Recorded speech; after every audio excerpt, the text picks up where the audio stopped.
Hello and welcome to a brand new season of the AFC Wimbledon Wimbly Womblys. I just want to bring you up to date on a couple of developments. We've lost Dominic Solanke and also Ben Woodburn, who were on loan with us from Liverpool. But we've replaced him, don't worry, with this fella, Omerson, who is now going to be probably our main backup striker, at least to start, and potentially our only backup striker because Will Grigg wants to be sold. But my contention is that with Omerson and Will Grigg, we've got ourselves a great team. Also, we're 0 games into the season, and Raffo is already complaining about playing time. So that's exciting and welcome. We're going to be playing in this European International Cup competition. The idea here is simple. It's a made-up competition where we try to win $5 million. We need $5 million really badly because we've got big teams coming in for the likes of John Green, and I am nervous. I'm going to solve somebody's problem today, guys. In addition to solving my problem of never having played at Wanda Metropolitano, problem solved, I'm going to solve Mary's problem.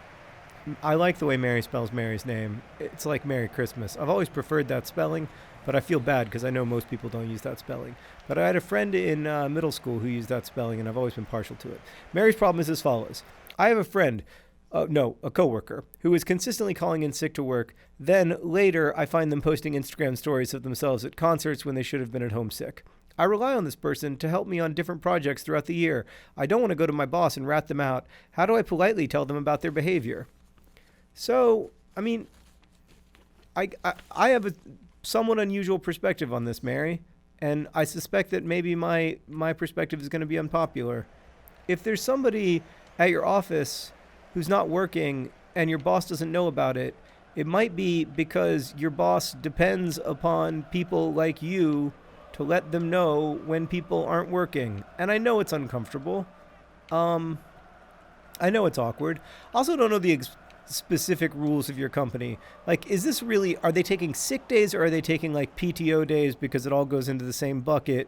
I mean, I assume they're not taking like their FMLA family medical leave time to go to concerts. And anyway, in the US, that's unpaid, I believe, for most companies. So I don't know if they're taking sick days or if they're taking like PTO days and then they're pretending to be sick, but it doesn't really matter because it's the same bucket as vacation days. That's off the post. We've had an awful start to our 2021-2022 season. Guys, I need you to focus, all right? Raffo, if you're going to complain about playing time, you got to play better. That's how it works. That's a great ball. That's really phenomenal. It's great stuff. It's John Green. He's a cutback specialist, and then he just puts the ball into the absolute top corner. You can't stop him. You can only hope to contain him, and he's going to do a little Macarena thing. I mean, it's not the best celebration, but it's the one that I happened upon. And we're up 1-0. We've got every opportunity to win this $5 million, which will be very important because I'd like to give John Green a raise in an attempt to make them happy so that they don't leave because they are literally irreplaceable. Even if somebody pays me $150 million for John Green, it's not like I can go out and get Mo Salah for $150 million. Like, I have to get somebody who's worse than John Green because none of the clubs none of the clubs will sell me their, it's off the post, will sell me their Mo Salahs. Wimbledon doesn't have the, yet, it doesn't have the Champions League pedigree that those best of the best players are looking for. So, I think I guess really the choice is between doing nothing, which I think is an acceptable thing to do in this situation. You can do nothing. But then if you're going to do nothing, you can't let yourself simmer in resentment because, excuse me, that's not bad for them, right? It's bad for you. Like, when you're not getting the support that you need at work, that's bad for you. And when you're just like merely resentful about it, like that doesn't actually make the situation better or anything like that. All it does is make you miserable. Get it, John Green. Oh, John Green, it's one touch and then shoot in that situation. It's not sit on the ball and see what happens. I know I shouldn't complain since you've already gifted me a goal, and I also really don't want you to leave, but it's still a little frustrating. Oh no, panic stations. And everything worked out better than expected. Rafa with a completely unnecessary save. Rafa, you're not allowed. How does a 16-year-old have that strange of a hairline? You're not allowed, Rafa, you're not allowed to get excited about a save that you didn't have to make and that resulted in your team giving up a corner kick. I'm critical of him. For those of you who are critical of my criticism, I'm critical of him because he's young and he still has a lot to learn and he knows that he's very gifted. And so I don't need to be encouraging to him because he is well aware of his manifest and many gifts. Right. So the three choices are you do nothing but make a deal with yourself that you're no longer going to simmer in resentment about this. Oh no, I just knocked over one of my players with one of my other players. I mean, that's the worst defense I've ever seen in the history of FIFA. And yet it all worked out. Option 2 is that you talk to your coworker, and that is a tough thing. I mean, I almost might say, it depends on the level of friendship you have with your coworker, right? Because, one thing you could say, it's a little passive-aggressive, but it might get the point across, is hey, I follow you on Instagram. I know that you don't have, if you were sick yesterday, you did an amazing job of, waking up in time for that. Trying to think of a relevant musical artist who's relevant to the young people of today. Lil Xan concert. Did that work, Meredith? Meredith says she also doesn't know. She also doesn't know any popular artists. I have heard a Lil Xan song, and so I feel like an expert in Lil Xan's music. And I'm concerned about Lil Xan, if I'm being honest. That's not a joke. I'm genuinely concerned about Lil Xan, and I hope that everything works out okay for him. But yeah, so you can do that. You can confront your coworker, and there's a bunch of ways to do that, right? There's the way where you say, listen, I feel like we need to have a talk because I really count on you to be part of this team, and I feel like you're not being part of the team, and that's frustrating for the rest of the team. How in college, when you would do group projects, there would always be that person who didn't really do anything for the group project except have a lot of opinions, and the less they do, the more they have opinions, kind of thing. By the way, we've had one shot, they've had 7, but we're winning. So thank goodness the game doesn't count by shots. It just counts by winnings. Ball John Green got a little too nervous there. Ball John Green doesn't believe in his pace the way that he used to. And that's unfortunate because he still has the pace. Oh, that was he made it way too complicated. Ball John Green in that situation, you know what you do? You hammer the ball in the back of the damn net. The game isn't called run around the box and pass it. The game is called, I guess it's called football. It's also not called goal scoring. But it should be called goal scoring because that's the point, Ball John Green.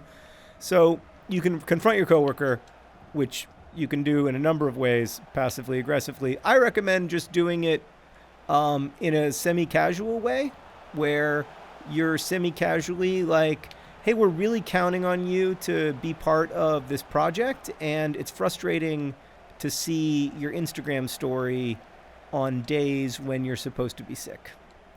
I think that's a pretty direct way to confront the issue. Or you can just go to your supervisor, because that is what the job of a supervisor is to do, is to say, is to deal with those problems. And it's not necessarily a super fun job for your supervisor, but they're a grown-up. They can deal with it. And you say, listen, here's my concern. This person, who is a nice person, is not coming to work. And that is a problem for the rest of our team. And I know that feels like throwing somebody under the bus, and it feels like you're, being,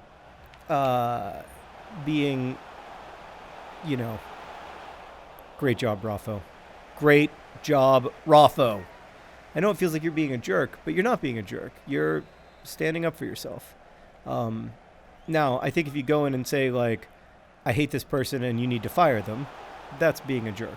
But if you go in and you say, I feel like this person is taking advantage of our sick leave policy because, and that they're not like pulling their weight in this project, and that's frustrating. I think like any normal boss is going to be like, oh, well, let's think about some solutions for that problem. And like it may be ultimately that finding that solution is on me, and that's why I'm the boss. And then they'll deal with it, hopefully. I think that's a corner kick. Otherwise, that was the worst shot I've ever seen in my life. We're going to bring on Deji Oshalaja, who's going to need to be have a bigger role for us this season. So just to give you a broad sense of where things are in the AFC Wimbledon sphere, we are about to begin our first season in the Premier League, which is incredibly exciting. It's also a little terrifying because right now we can't buy any new players. We were only given a $10 million transfer budget, which I know seems like a lot of money. Like if somebody gave you $10 million, you could probably do whatever you wanted with the rest of your life. And I get that, but it's not a lot of money in the FIFA 18 transfer market. And in the end, we're going to have to spend almost all of that money renegotiating the contracts of our existing players because our players are, well, they're underpaid. And they now know it because they're playing in the Premier League and they're looking at all their friends who play in the Premier League and they're like, this guy's getting paid $30,000 a week and I'm getting paid 2 sandwiches and a $5 bill and I'm in England. I can't even spend that money. And so they want to get new contracts. And I understand that and I'm sympathetic. And listen, they're the reason that we're here. Well, them and my managerial genius. And so I want to, I want to acknowledge that and be fair and everything. It's John Green. Oh, he's off the post. Wow, that's frustrating. I mean, the guy just has so much power. Sometimes he can't even control himself.